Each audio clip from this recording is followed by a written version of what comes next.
Hello, I'm Gene Johnson. I'm here to talk to you today about the internet and the dangers and the good side of it.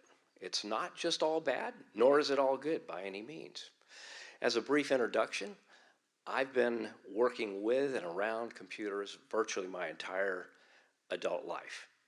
Uh, I came out of college just as the PC was beginning, and so I got interested in them. I did not have a degree in computers. I had a degree in electrical engineering. But I became so interested in computers that I decided to build one. So I built one and I really learned a lot about them. And so I just, from then on, that's all I did. I worked for several companies, big computer companies. But they were mostly in universities. And then they began to become connected to the military. And then the government got in. And then we began to start having businesses get involved with them. And so this was probably in the mid 60s. About that time is when the internet was a kind of a sparkle in the engineers and the scientists' eye. And it was a way to interconnect the universities, the military, and the government and be able to primarily do email. They sent messages back and forth, and they could send information back and forth. And at that time, it was called ARPANET. Well, when it really sparked it, though, was when the PC came into being. Because now people had these computers and they were looking for stuff to do with them. And those of you that are old enough may remember that there used to be these things called bulletin boards. You had a phone number that with a modem you could call into, and you could do different kind of things. You could chat with people, you could find out how to do things, you could do whatever. They had lots of different kinds of things. But the point was is that you used a regular telephone line.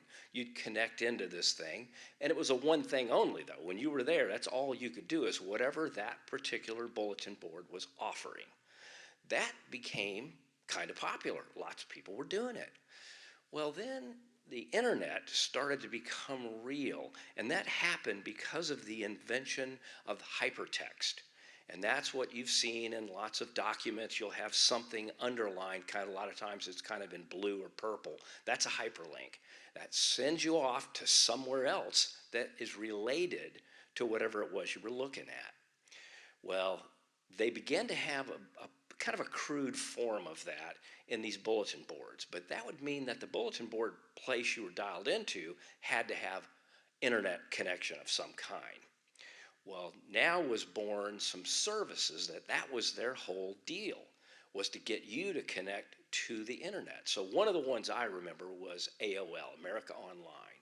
So you could dial into them and you could get on the internet. Now the problem was, how did you find anything on the internet? There was no, if you didn't know the name of something, if you didn't read about it or somebody tell you about it, well, you didn't know about it. So as the internet grew, that became an important thing. And this is where search engines came into being. And that's what Google is, a search engine. So AOL developed their own search engine. Other companies began to develop search engines. What that really created, in my mind, I liken it to a virtual city, because almost anything that you could be interested in can be found. But in the early days, it was like a small town, kind of like Greenwood. You pretty much all know what's here, but there can be something off of Center Street that maybe you don't know is there. And that was the same thing. So the early search engines, what they did, they would get onto a site and they would find those hypertexts and they would jump to those and they would scan what's there and they would create an index of what they found. And as the internet grew, more and more people began to put up websites. They started to have more and more of this index began to get bigger and bigger and bigger. And they made their money by selling this index. Now they would sell it in the case of AOL, it was part of their service. So whatever you were paying per month, part of the idea was that I get to use this index, the search engine. But other companies came along and they started to do it. Well, they all had to make some money somehow. So that kind of gets us to the point where we're in modern times, where the internet has become a big thing. So here's a few fun facts, if they're fun. There are about 5.16 billion users using the internet today. There are 2 trillion websites. You can imagine why you need some help finding stuff. 1/5 of all sales globally happen via the internet. The data that is available on the internet, and this number, of course, is moving rapidly, but it is about 120 zettabytes. That is 120 with 21 zeros after that. Now, that's pretty hard to get your head wrapped around what that is, but I've heard it, I've seen lots of different comparisons, and this one makes pretty good sense. It's as if every single person in the world got 175 copies of the New York Times and you stacked all that up. That would be how much information that is. And that amount of data is growing by about 1 to 2 zettabytes per day. So that is all emails, it's web traffic, it's text, it's just all kind of stuff, but it's all stored. It's all being stored out there. Now, do keep in mind that stuff gets put on the internet and stuff gets taken off. So you send an email, somebody gets it, they trash it. Now that email is backed up by whatever company is handling your email, but ultimately it will disappear. But there are some things that never do disappear. So that's why that number is kind of tough to put to be exact on, because it's moving around constantly. Stuff is coming and going all the time. But the point is the amount of data stored is getting bigger every day. Now, I kind of break the internet into 3 primary things that you do. One of them is shopping. And so shopping is just like going into town. You go to a store, you go shopping. But how do we decide what we're going to buy? Now, a lot of times we may know, but oftentimes it's an ad of some sort that catches our attention and makes us feel like, I need one of those, or, oh, that's the particular one I need, or whatever it is. So ads are a big deal when it comes to the internet, just like they are anywhere else. So companies, whether they're regular stores, brick and mortar, or if they're on the internet, they put a lot of time and effort into exactly what their web page looks like. It is designed to pull you in. It is designed to make you look at it. There are psychologists, there are computer scientists, there are all sorts of people that are behind those ads to try and make you look. And of course, they are watching while you're on their site. They're gathering analytics, information about everything that you do. So they can tell if your mouse, now they tell primarily through your mouse, but if your mouse hovers over a particular thing, or maybe there's a button or a couple of buttons there, they kind of watch what you appear to be doing, what you click on, what do you go from their main ad to where, back to their main ad, what's the order that you move in, what do you do, and they gather that information. Now that information is anomalized, which means they take out information about you specifically. So there is no information, maybe I should say, if they're honest, they're anomalized, they're not all honest. There's no specific information about you, but they have now statistics on what people are doing. And so they can be constantly changing that ad, making it better, making it more attractive, trying to pull in more people. And of course, you know that while you're on that site, you could get a link to another ad. It could be another company, a partner company with them, or it could be somebody that's just paying them. So these ads don't stop. So in a lot of ways, it's like brick and mortar. When you go in a store, you're at Penny's or wherever you may be. There's ads. If you're in the women's section, there's certainly some stuff there, statues of women with certain clothing on and so on. But there's other signage that are pointing to a sale going over in the shoe department, sale up in menswear, whatever it is. And they're constantly moving that stuff around. They're constantly trying to pull you in. The difference is that on the internet, you have millions and millions of people that are visiting these sites. The other difference is that you have companies like Google that are watching where you go and trying to kind of attract you there. So it's a pretty big deal that they're watching everything that you do. Now, like shopping, you can anticipate that if I go to the good side of town, so to speak, I'm going to find the high-class stores with the good stuff for sale, the nicer stuff, the more expensive stuff. But sometimes people are not being wary, and they visit the seedier part of the internet, where maybe you can find stuff super cheap, but maybe they're not reliable. So the thing to understand is that the internet, especially this shopping portion of it, but other portions are too, are what I call a covet machine. So that we can understand exactly what covet means. It says to have an inordinate or wrongful desire. That comes from dictionary.com. God gives us a commandment about wanting things, desiring things. And that is the 10th commandment. You shall not covet your neighbor's house. You shall not covet your neighbor's wife, nor his male servant, nor his female servant, nor his ox, nor his donkey, nor anything else that is your neighbor's. So the point I'm trying to make here is that the internet, the ads, the online stores, they're like brick and mortar, but they have a lot more power because they have a lot more information about the shoppers. When you go shopping at a brick and mortar store and you show up, they don't know who you are. They have no idea who you are. They don't know if you've ever been there before. They don't know what you looked at, but on the internet they do. Have you noticed that a lot of times if you've gone to an internet site, when you go back there, it may put you back in that same ad or that same thing that you looked at previously. You also have a shopping cart.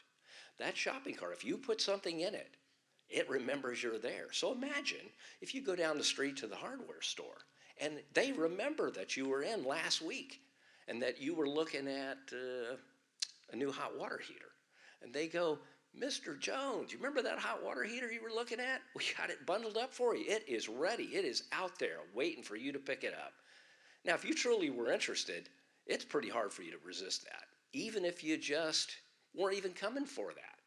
Maybe that's going to make you go ahead and spend the money today instead of next month when you were planning on actually getting one. Maybe you were planning on shopping more, but they did have it all wrapped up for you after all.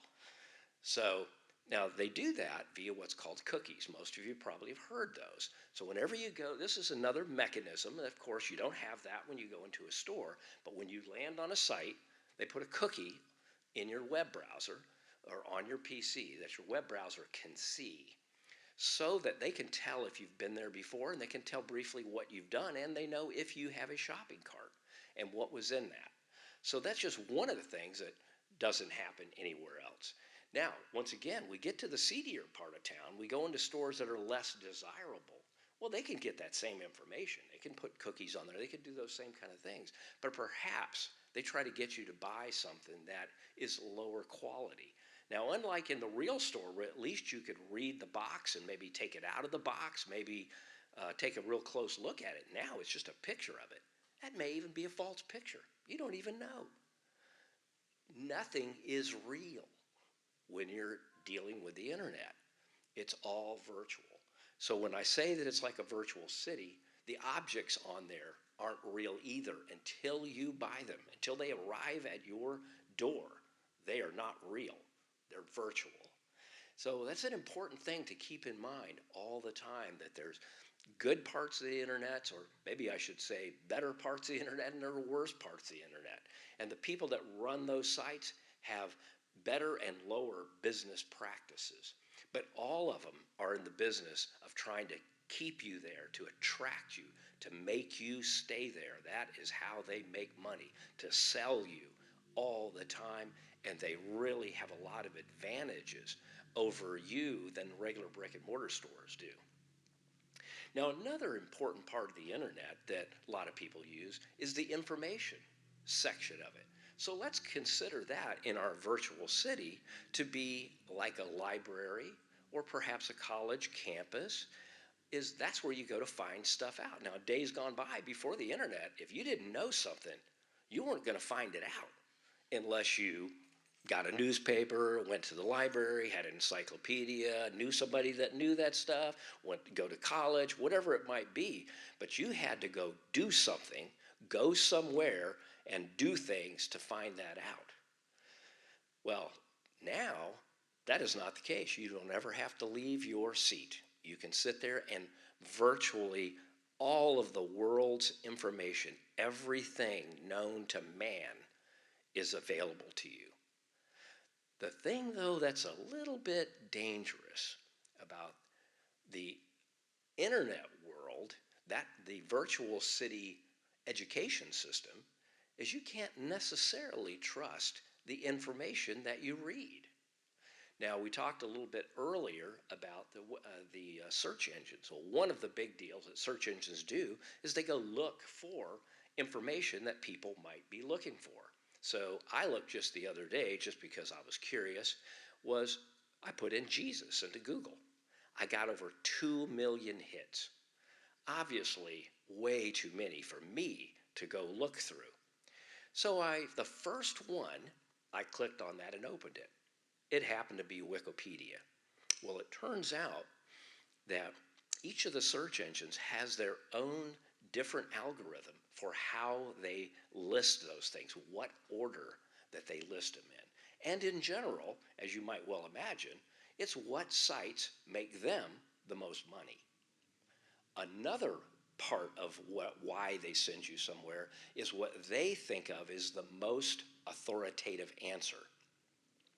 Now, both of those two ways that things get listed, and there are more to it, but those are the two primary ones. What makes them money, and what do they, meaning that particular search engines, think is the answer that you would be most likely to want to know about? Well, I went to Wikipedia and I read what it said, and it was a pretty historical answer about Jesus, but it did not say that he was God, that anybody thought he was God, that there was anything holy, nothing like that. It was very factual, so I can't really say it's wrong, but no one's likely to be led to Christ by that. I clicked on, I'm not even sure, I clicked on probably 15 or 20 of them, and none of the answers really portray Jesus in a way that struck me as, wow, this is somebody I should know more about. And that's the important thing for you to realize, that you don't know, when you look at the internet to gather information, you don't know whose version of that information you're seeing. And so that means, once again, that you're in this virtual city. It's kind of like, well, which book in the library did I look at? Or which class at the university did I attend? At least there you can ask other people what they thought. You can be a member of a class maybe with 30, 40, 50, 100 other people. You can ask the librarian, what do they think, etc. But when you're doing it on the internet, it's pretty much the first one is the one you probably go to. You read their little one sentence or so that they usually put there, the little description, and you make a decision. I'll go look at that. That information could be completely wrong. It may be half wrong. It may be you don't know. So once again, you have to beware, because the information that is put out to you may or may not be accurate.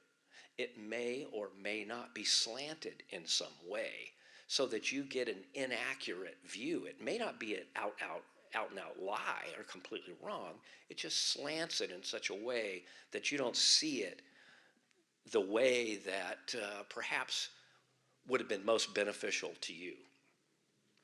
So information was a big deal. And an interesting thing about that whole thing is that several hundred years ago, wealthy people would have libraries full of books so that they could retrieve information and have it right there at home. And there was a time, of course, when there wasn't even libraries, and that wasn't that long ago. So the average person had no way to find things out that they didn't know. So it's an amazing thing that we've got. But like so many things, it can be turned against us. It can be used to hurt us. Now, the third area that people use a lot is for entertainment. Now, there's all kinds of entertainment. There's movies, there's information about movies. There are applications that you can play. And of course, we know those primarily as games, lots and lots of different games. And I think the thing I really want to lay out there is that things that are free, they're not free. They can't be free. Nothing is free. The internet, the equipment that is involved in creating the internet is enormously expensive. And we talked earlier about the amount of data that's being stored. That costs vast amounts of money. They're not doing that because they like us. There's governments do sink money into it, but it's for their own use. Most of the stuff that we get to access, that's being paid for somehow. And it's being paid for by you in some way. It's not free. So that means you have to think to yourself, well, how am I paying for it? And we all know that if you go you download some kind of game and you start playing it, there's likely to be pop-up ads that'll pop up, and they will. So you will have finished level 2, but you can't go on to level 3 until you watch some ad. Lots of game will have power-up items that you've got to buy. And the reality is you can never move up in that game until you buy that power-up. So you'll play and play and play until you give up and say, I can never win this. And then you go download another game. And you play a certain number of levels. But there's lots of people that spend a lot of money in these games. They sometimes are attracted through ads to yet another game. They sometimes buy the power-up items, and they get involved in a game, and it has 3,000 levels, and they purchase all these power-ups so that they can get up to level 3,000. Point is that it's not free. No app is free. So now you have to think to yourself, well, what about things like Facebook? Now, why are you on Facebook? Wouldn't you really say it's entertainment? You could say, oh, I want to connect with my family and my friends and so on, but it's really it's probably about entertainment. I want to be connected. I want to feel like I'm somebody or they're somebody or whatever it is. And the thing that I want to think again about the covet machine idea. When you post something, and why are you posting it? Are you posting it because you truly want to share in your joy, happiness, whatever it is? Or are you trying to make people envious of my house, my vacation I just went on, or whatever it is? Really try to be careful about what you post, what you say, because you don't want to pull people in, because there are a lot of people that maybe that would be something that would make them covet whatever it is that you're showing. Now, the other side of that is, are you coveting because you see something there? So you're out looking on Facebook, you see somebody's on a cruise, and you just see how much fun that cruise was, and it makes you begin to kind of scheme of, well, I'd really like to go on a cruise like that. I've always wanted to go on, but look how much fun they're having. And you're beginning to covet. You're beginning to figure out in your mind, how can I do that? How can I get the money? How can I do that? And there's lots of things. It could be somebody's showing their home, and it makes you covetous because they have a nicer house than you do.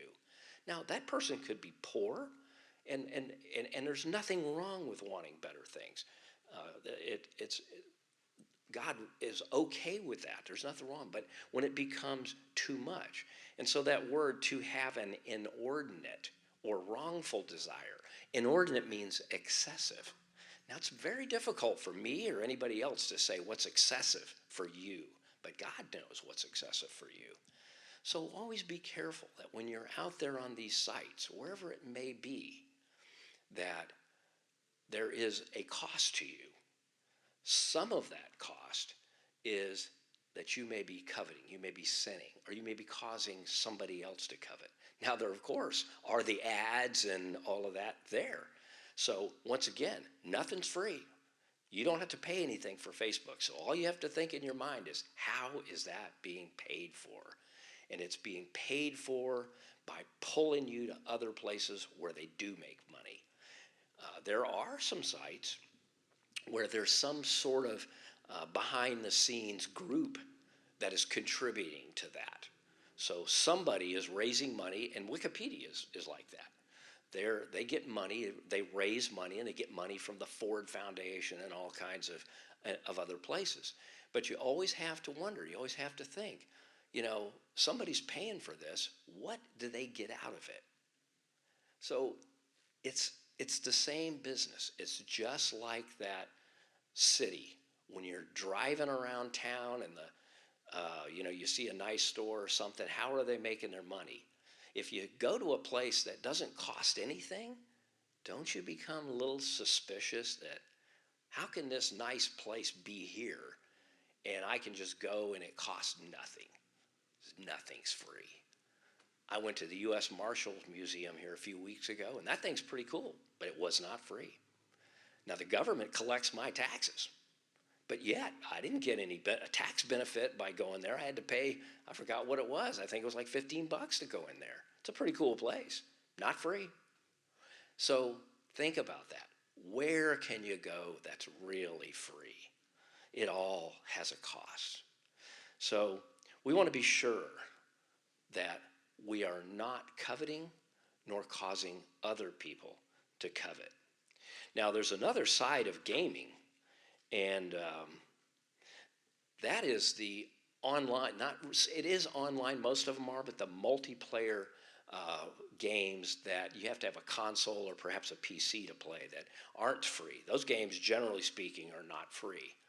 Now, those games can become addictive. There are no studies that say they are addictive, but young people spend a great deal of time on those games. It takes a lot of practice to learn how to do those games well. Well, what is it that keeps you coming back? Well, it's the various hormones in your body that keep you coming back. There's dopamine that's generated. You get excited whenever you score a hit, whatever that may be in that particular game, whether it's shooting somebody, it's achieving a goal of some kind. But these games are very well thought out. Somebody didn't just throw those things together and put them out there. They have people who have spent many years learning what pulls people in, and they know what does. They know it's the visuals, they know it's the audio. There's also even the camaraderie of playing a game with a bunch of your online friends. They may or may not actually be people you know, but you're there and you're talking to each other and you guys are pulling together and you're trying to achieve this goal. Those are very attractive. That is often referred to as virtual reality. And it's virtual because it's not, but it's similar. And in fact, your brain has a difficult time telling that that's not real. The colors that are in that game, the sounds they've all been specifically chosen to pull you in, to get your attention and to hold it. The adrenaline rush that you get as you're running around and the explosions are going off and you're shooting at the enemy and so on, those things are more than real. Reality cannot compete with that. That's why kids really get sucked into that and they spend lots and lots of time on it. The real world has a difficult time competing with what you get out of an online game. So beware that you can be pulled in, even to an online game that's free. The colors that they choose, the sounds that they make, the little rewards you get, all of those things, those are a lot of time and energy goes into developing those to suck you in, because they don't make a buck if you're not there. You don't see the ad if you're not there. You don't buy a power up if you're not there. So all of those games have got to hold you. Now, my own personal preference is I prefer to buy something. If I'm going to have an app that I use, I'd just as soon pay for it. Most of the time, if you pay for it, they don't have to spend a lot of time sucking you back in all the time. And if the app is actually useful, then you use it. So you got whatever you paid for your money. If I go to the hardware store and I buy a level, if that level works, I got my money's worth because it does what I want for it. If the hardware store gave me that level, I would always be a little bit suspicious. Is this thing accurate? Why are they giving that away? There's something going on. So just be cautious. The whole thing about the internet is be cautious. Think about who's making the money on this thing. How am I feeding this machine somehow or the other? I want to be sure here before I go on a little bit further is I want to bring out the definition of what addiction is. And that is a compulsive, chronic, psychological need for a habit-forming substance, behavior, activity. And it says, and it's just a shorter one I think maybe is more useful, is a strong inclination to do, use, or indulge in something repeatedly. So when you find that whether it's a game online, it's going to Facebook, it's shopping, whatever it may be, if you find that you can't stop, that your hand is on that phone, or you're logged into your computer, either way, all the time, and wasting lots of time. So it's not for me to say what's a waste and what's not. But if you spend a lot of time just browsing around, just looking around, you might consider that you're having a strong inclination to do something. And so that is yet another danger about the internet. Now, I couldn't go farther if I don't talk about pornography. I lead a group of men who are addicted to pornography. It's a 12-step program that's Christ-centered. And those men they're in trouble. They are addicted. They cannot stay away from it. Viewing pornography changes the way your mind works. They can see those changes when they do a PET scan of your brain. You can actually tell the difference between somebody who's got a pornography addiction problem and somebody that doesn't. So if you can see it, that must really cause a change. The thing about it is every time that you create a virtual connection, actually any sexual relationship, whether it's real or not, a connection is made within your brain. And when you have a lot of connections, they begin to become weaker. And that each time you get a new one, they all become weaker, so that your connections become less and less meaningful to you. And over a period of time, you will actually have very weak connections. You won't really care about people that you know. Sure, you can get along with them and joke with them and have fun and so on, but you don't really care. Well, that's not good for a relationship. In a marital relationship with your children, if you don't really have a tight connection that you really care about, that relationship is damaged. So pornography causes a problem in making and maintaining connections. And so I have a group of people that I talk with. They have a real problem with. We have a 12-step program to get you through it. And the Bible says in 1 Corinthians 6:18, flee from sexual immorality. All other sins a person commits are outside the body, but whoever sins sexually sins against their own body. Well, I would say that one of the things, at least, that Paul got right there is sin against your own body. That is the destruction of your relationships. And although you can reverse the problems that pornography causes, you can abstain, and those problems will go away over a period of time. But the damage to the relationships may never be healed. So if you damage your relationship with your wife or with your children, and you go through this program and you get yourself off of it and you are okay, those relationships may not be okay. And it may be very difficult to get them straightened out. So once again, the internet, pornography, shopping, information, entertainment, all of these things have a dark side. Now, the biggest thing that I believe is I'm going to say it's a simple cure, but that doesn't really mean it is to be intentional. When you're on the internet, be intentional.